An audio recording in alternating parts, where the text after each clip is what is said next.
اب تھوڑا آگے بڑھیں، دوسری بات دیکھیں، نسل در نسل یہ بات چلتی آ رہی ہے، جو رسول آتے ہیں معجزات کے ساتھ، تمام تر قرآن کے تراجم کے نام پر جتنا بھی لٹریچر جو مواد موجود ہے اس میں بھی یہ بات لکھی ہوئی ہے، معجزات کے ساتھ آتے ہیں۔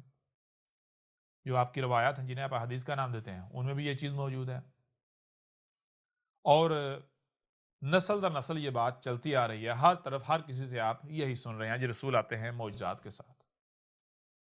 تو کیا آپ کو صرف سننے اور دیکھنے کی صلاحیت دی گئی، یا پھر جو سنائی اور دکھائی دیتا ہے یا جو سنائی اور دکھائی دے رہا ہے اسے سمجھنے کی بھی صلاحیت دی گئی؟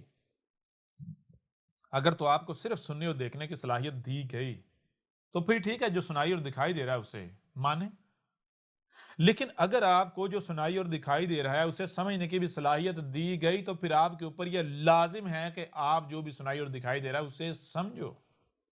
جب تک آپ اسے سمجھ نہیں لیتے تب تک آپ نے اسے نہیں تسلیم کرنا، نہیں ماننا، بغیر سمجھے عمل نہیں کرنا۔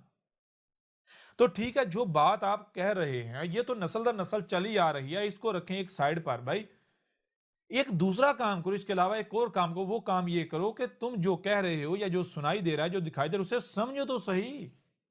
اب اگر وہ بات حق ثابت ہو جاتی ہے تو ٹھیک ہے، بات ختم، ٹینشن ختم۔ لیکن کہیں ایسا نہ ہو کہ جو آپ کو سنائی اور دکھائی دے رہا ہے وہ حق نہ ہو، باطل ہو، تو کیا کیا جائے؟ سمجھ لو، بغیر سمجھے کچھ بھی نہ کرو، ٹھیک ہے نا؟ اگر یعنی کہ دیکھیں، اگر سمجھیں گے تو فائدہ ہی فائدہ ہے، سمجھنے سے یعنی تحقیق کرنے سے کوئی نقصان نہیں ہے، اگر تحقیق کرتے ہیں تو ہر لحاظ سے فائدہ ہی فائدہ ہوگا۔ کیوں؟ کیونکہ اگر جو سنائی اور دکھائی دے رہا ہے، جو نسل در نسل چلا آ رہا ہے، اگر وہ حق ہی ہے تو تحقیق کرنے سے حق باطل ثابت تو نہیں ہو جائے گا؟ یعنی جو حق ہے، کیا تحقیق کرنے سے حق باطل ثابت ہو جائے گا؟ جو صحیح شے ہے، تحقیق کرنے سے، غور و فکر کرنے سے، تحقیق کرنے سے کیا وہ غلط ہو جائے گی؟ سوال ہی پیدا نہیں ہوتا۔ اگر حق ہے تو تحقیق کرنے سے حق باطل ثابت نہیں ہوتا، بلکہ الٹا مزید اطمینان ہو جاتا ہے، یقین ہو جاتا ہے، ٹھیک ہے نا؟ تو لہٰذا جو نسل در نسل چلا آ رہا ہے، اگر ایک لمحے کے لیے مان بھی لیا جائے کہ وہ حق ہے تو پھر بھی تحقیق کرنے میں کوئی حرج ہے؟ جو آپ کو سمجھنے کی صلاحیت دی ہے اس کا استعمال کرنے میں کوئی حرج ہے؟ کوئی حرج نہیں ہے۔ تو لہٰذا کیا کرو، ایک بار تحقیق کر لو، اگر تحقیق کرنے سے وہ حق ثابت ہو جاتا ہے ٹھیک ہے، اسے مان لیا جائے گا، اسی کے اوپر قائم رہیں گے، اسی کے اوپر ڈٹے رہیں گے، ٹینشن ختم، الٹا مزید اطمینان ہو جائے گا۔ لیکن کہیں ایسا نہ ہو کہ وہ باطل ثابت ہو جائے، تو تحقیق کرنے سے اگر وہ باطل ثابت ہو جائے تو پھر میں آپ سے سوال کرتا ہوں کہ کیا حق کی اطاعت و اتباع کرنی ہے، حق کے پیچھے چلنا ہے، یا پھر یہ دیکھنا ہے بھائی اکثریت یہ کہہ رہی ہے، اکثریت وہ کہہ رہی ہے، اکثریت اس کے اوپر چل رہی ہے، ہمارے آباء و اجداد اسی پر چلتے رہے، ہم نے اپنے آباء و اجداد کو اس کے اوپر پایا، جی، نسل در نسل وہی چلتا آ رہا ہے۔ کیا اطاعت و اتباع اس کی کرنی ہے یا پھر اطاعت و اتباع حق کی کرنی ہے؟ تو اطاعت و اتباع حق کی کرنی ہے، جو حق ثابت ہو جائے، خواہ پوری کی پوری دنیا اس کے خلاف ہو، دنیا کو نہیں دیکھا جائے گا۔ دنیا کی بات جوتے کی نوک پر، بڑوں کی بات جوتے کی نوک پر، آباء و اجداد کی بات جوتے کی نوک پر، اکثریت کی بات جوتے کی نوک پر، جو نسل چلا رہا ہے، جو تواتر سے یعنی نسل چلا رہا ہے، وہ جوتے کی نوک پر اگر وہ حق ثابت نہیں ہوتا اور حق اس کے برعکس کچھ اور ثابت ہو جاتا ہے۔ اطاعت و اتباع کس کی کرنی ہے؟ حق کی کرنی ہے، ٹھیک؟ اب پھر بھی یعنی اس کے باوجود اگر آپ جو آپ کو سمجھنے کی صلاحیت دی گئی ہے اس کا استعمال نہیں کرتے اور آپ ضد کرتے ہیں نہیں ہم نے تو اسی پر چلنا ہے جس پر ہم نے اپنے بڑوں کو پایا، اپنے آباء و اجداد کو پایا، اپنے فرقے کو پایا، جس پر ہمارا فرقہ ہے، جس پر ہم نے آنکھ کھولی، یا جو اکثریت جس پر چل رہی ہے، تو پھر ذرا غور کریں۔ میں آپ سے سوال کرتا ہوں کہ آپ کو سمجھنے کی صلاحیت کس نے دی؟ کیا رب نے نہیں دی؟ رب نے دی نا۔ تو کیا رب کوئی بھی کام کرتا ہے تو بغیر حق کرتا ہے یا بالحق کرتا ہے؟ بغیر حق کا مطلب کیا؟ بے مقصد۔ بالحق کا مطلب کیا ہے؟ با مقصد۔ رب کچھ بھی کرتا ہے، رب کوئی بھی بات کرتا ہے، کوئی بھی کام کرتا ہے، کچھ بھی خلق کرتا ہے، کسی کو کچھ دیتا ہے تو وہ بغیر کسی مقصد کے نہیں دیتا۔ رب اگر کسی کو کچھ بھی دیتا ہے تو وہ کسی نہ کسی مقصد کے تحت دیتا ہے، ضرور اس کا کوئی نہ کوئی مقصد ہوتا ہے۔ اب آپ کو جب سمجھنے کی صلاحیت دی گئی تو یہ کیوں دی گئی، اس کا مقصد کیا ہے؟ بالکل واضح ہے بھائی، یہ صلاحیت خود واضح کر رہی ہے کہ اس کا مقصد کیا ہے، یہ دینے کا مقصد کیا ہے۔ آپ کو سمجھنے کی صلاحیت آپ کے رب نے دی ہے، تو آپ کے رب نے آپ کو یہ صلاحیت دی ہی اسی لیے ہے تاکہ تم سمجھو، اس صلاحیت کا استعمال کرو۔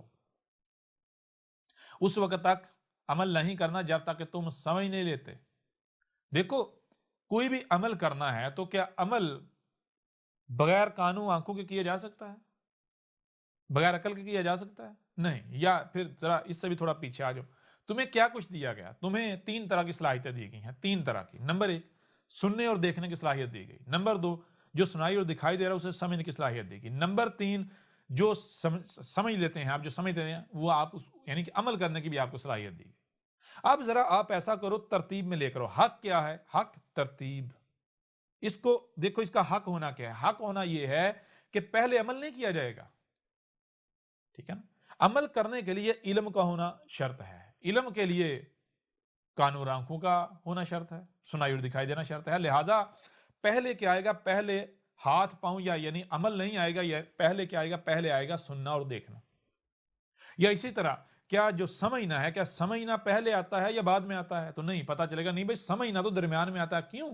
کیونکہ سمجھنے کے لیے بھی سنائی اور دکھائی دینا ضروری ہے۔ جب تک کچھ سنائی نہیں دے گا، دکھائی نہیں دے گا، یعنی مواد ہوگا نہیں، تو سمجھیں کہ کیسے پروسیس کیسے کریں گے؟ پروسیس کرنے کے لیے یعنی پکانے کے لیے، تیار کرنے کے لیے تو مواد کا ہونا شرط ہے۔ لہٰذا جب آپ غور کریں گے، تحقیق کریں گے، تو آپ کے اوپر بالکل واضح ہو جائے گا کہ آپ کو نہ صرف 3 طرح کی صلاحیتیں دی گئی، بلکہ ان کا حق ہونا کیا ہے؟ حق ہونا یہ ہے کہ پہلے سنائی اور دکھائی دینے کی صلاحیت، نمبر 2 جو سنائی اور دکھائی دے رہا ہے اسے سمجھنے کی صلاحیت، نہیں سمجھنے کی صلاحیت، نمبر 3 عمل کرنے کی صلاحیتوں کا صلاحیت ہے، ٹھیک ہے۔ اور آپ نے صلاۃ قائم کرنی ہے، ہر شے کو اس کے مقام پر رکھنا ہے۔ تو جو سننے اور دیکھنے کی صلاحیت ہے اس کو اس کے مقام پر رکھنا ہے، سمجھنے کی صلاحیت کو اس کے مقام پر رکھنا ہے، عمل کرنے کی صلاحیت کو اس کے مقام پر رکھنا ہے۔ اس وقت تک عمل نہیں کرنا جب تک کہ اس کے جو پیچھے 2 طرح کی صلاحیتیں ہیں ان کا استعمال نہیں کر لیا جاتا۔ اب اگر آپ ایسا نہیں کرتے، یعنی آپ جو سنائی اور دکھائی دیتا ہے تو سننے اور دیکھنے کے بعد آپ عمل کرتے ہیں، یعنی اسے مان لیتے ہیں، تو پھر آپ نے جو درمیان میں صلاحیت ہے سمجھنے کی، آپ نے اس کا کفر کر دیا، آپ نے اس کا استعمال نہیں کیا۔ تو میں آپ سے پوچھتا ہوں کہ آپ کو رب نے یہ صلاحیت بغیر مقصد کے دی؟ کیا کل کو آپ کا رب آپ سے سوال نہیں کرے گا، پوچھے گا نہیں کہ اگر یہ صلاحیت اس کا استعمال ہی نہیں کرنا تھا تو میں نے تجھے دی کیوں؟ جی، تو یہ ہے کہ آپ نے شکر کرنا ہے یا کفر کرنا ہے۔ شکر کا مطلب کیا ہے؟ شکر کا مطلب یہ ہے کہ آپ کو جو کچھ بھی دیا گیا ہے، جس مقصد کے لیے دیا گیا، اس کا اسی مقصد کے لیے استعمال کرنا۔ اور کفر کیا ہے؟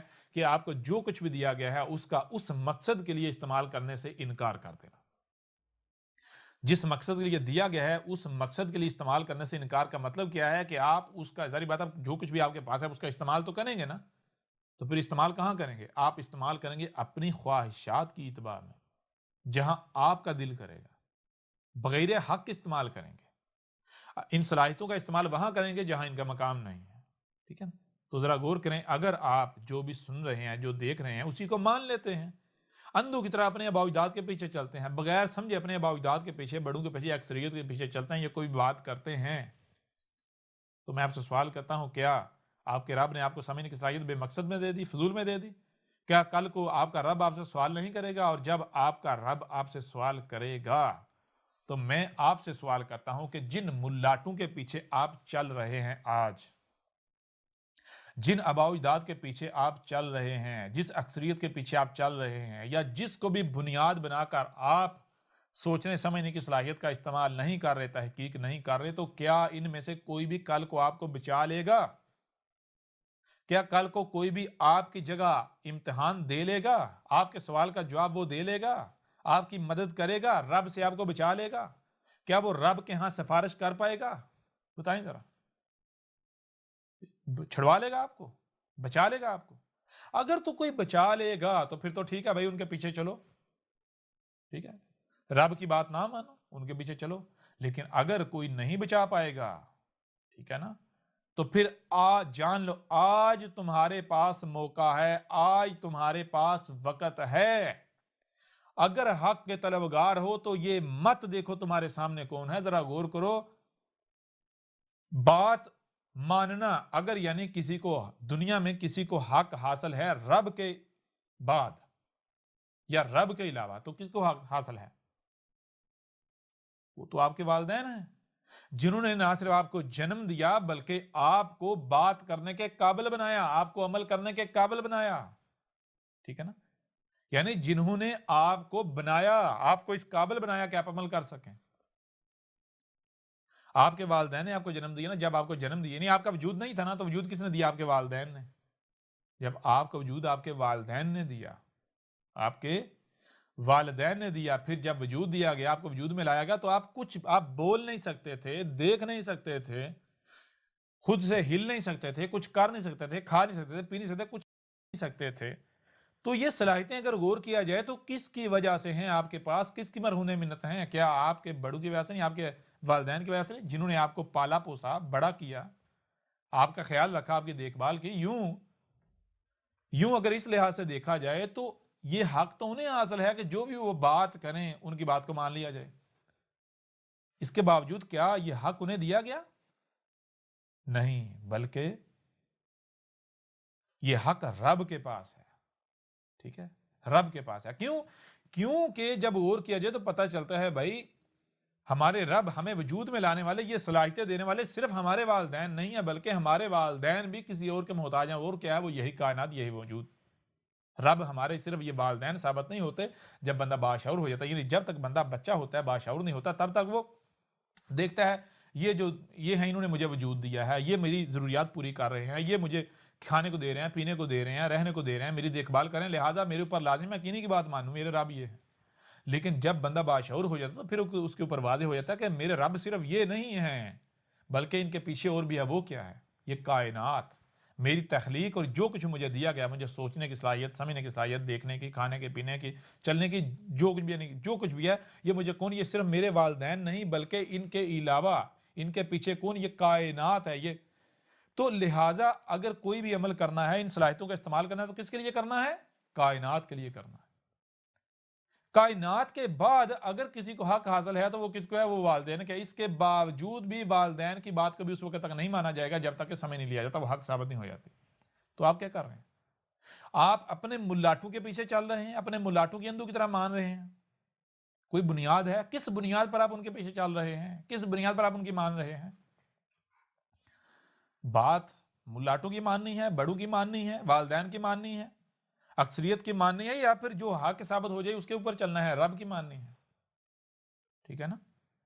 لہٰذا اب اگر ایک طرف رب کی بات آ جاتی ہے، حق آ جاتا ہے، اور آپ کہتے ہیں جی نہیں، ہم نے تو اپنے بڑوں کے پیچھے چلنا ہے، اپنے باؤ اجداد کے پیچھے چلنا ہے، اکثریت کے پیچھے چلنا ہے، اپنے ملاٹوں کے پیچھے چلنا ہے، تو پھر جان لیں کل کو یہ آپ کو نہیں بچا پائیں گے.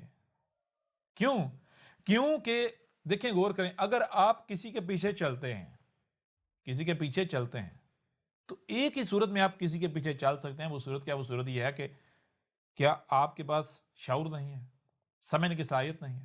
اگر تو آپ کے پاس سمجھنے کی صلاحیت نہیں ہے، یعنی آپ دماغی لحاظ سے، سوچ و بچار کے لحاظ سے، سمجھنے کے لحاظ سے اگر آپ کسی دوسرے کے محتاج ہیں، تو پھر آپ کے نفع و نقصان کے بارے میں سوال کل کو اس سے کیا جائے گا، وہ ذمہ دار ہوگا. لیکن اگر آپ کو عقل دی گئی ہے، آپ کو شعور دیا گیا ہے، آپ کو سوچنے سمجھنے کی صلاحیت دی گئی ہے، تو پھر بھی آپ اگر کسی دوسرے کے پیچھے چلتے ہیں بغیر سمجھے، آپ رب کی اطاعت و اتباع کرنے کے بجائے، رب کی بات ماننے کے بجائے کسی دوسرے کے پیچھے چل کر کسی دوسرے کی بات مانتے ہیں، تو پھر جان لیں آپ سے یہ سوال کیا جائے گا کہ کس بنیاد پر تو نے اس کی بات مانی. ٹھیک ہے، کس بنیاد پر؟ اس سے تو پوچھا جائے گا نا، اس کے بارے میں پوچھا جائے گا. جب تجھے ہم نے ذہانت دی تھی، تجھے ہم نے یہ صلاحیت دی تھی، تو کیا تجھے صلاحیت اس لیے دی تھی کہ تو دنیا کو گمراہ کر؟ لہذا اس کا حساب اس کے عمل کے حساب سے ہوگا، اس سے وہی حساب ہوگا جو اس نے کیا. لیکن اس سے یہ نہیں پوچھا جائے گا، اسے یہ نہیں کہا جائے گا ہاں جو تیرے پیچھے چلے ان کے گناہوں کا بوجھ بھی تیرے اوپر ڈالا جائے گا. نہیں، ایسا نہیں کیا جائے گا. بلکہ صرف انہی کی گناہوں کا، انہی کے جرائم کا بوجھ اس کے اوپر ڈالا جائے گا جو دماغی لحاظ سے اس کے محتاج تھے، ٹھیک ہے نا، جن کو اس کا مکلف بنایا گیا۔ اگر آپ کو اس کا مکلف نہیں بنایا گیا تو پھر آپ کا حساب وہ نہیں دے گا، آپ کو اپنا حساب خود دینا ہے۔ اور اگر آپ کسی بھی وجہ سے یہ کہیں کہ ہم اس کے پیچھے چلے، اے اللہ اس کا ذمہ دار خود وہ ہے، اس کی سزا اسے دے، تو پھر وہ آگے سے کیا کہے گا؟ وہ ملاٹا بھی یہ کہے گا، نا نا نا، اے ہمارے رب، یہ اللہ، کیا اس کو تو نے عقل نہیں دی تھی؟ اس سے پوچھ، کیا اس کے پاس عقل نہیں؟ عقل تھی نا، ہے نا؟ عقل ہونے کے باوجود اگر یہ ہمارے پیچھے چلا تو کیوں چلا؟ اس نے ہماری نہیں مانی، اس کو ہماری باتیں اچھی لگتی تھیں، اس وجہ سے ہمارے پیچھے چلا۔ اگر اس کو ہماری باتیں اچھی نہ لگتی، یعنی اگر ہم بھی ویسی باتیں کرتے جو اس کی خواہشات نہ ہوتی، تو یہ ہماری نہ مانتا۔ اگر یہ ہمارے پیچھے بھی چل رہا تھا، ہماری اگر مان رہا تھا، تو صرف اس وجہ سے مان رہا تھا کیونکہ ہم تو اس کی خواہشات کے مطابق بات کرتے تھے۔ اگر ہم بھی اس کی خواہشات کے خلاف بات کرتے یا ہماری بات اس کی خواہشات سے متصادم ہوتی تھی، ہماری کبھی بھی نہ مانتا۔ اس لیے یہ ہماری نہیں مان رہا تھا، یہ اپنی خواہشات کی اتباع کر رہا تھا، یہ اپنی خواہشات کی اتباع میں ہمارے پیچھے چل رہا تھا، لہٰذا یہ اپنے جرائم کا ذمہ دار خود ہے، ٹھیک ہے۔ تو کل کو، یعنی کل کو کوئی بھی، اگر آپ باشعور ہیں تو کل کو کوئی بھی آپ کا حساب نہیں دے پائے گا، ٹھیک ہے نا، آپ کو کوئی بچا نہیں پائے گا، کوئی بھی آپ کی سفارش نہیں کر پائے گا۔ لہٰذا اے وہ تمام کے تمام لوگوں جو ان ملاٹوں کے پیچھے چل رہے ہو، اگر تمہیں کوئی بھی ملا اچھا لگتا ہے تو اس بنیاد پر اس کے پیچھے چل رہے ہو۔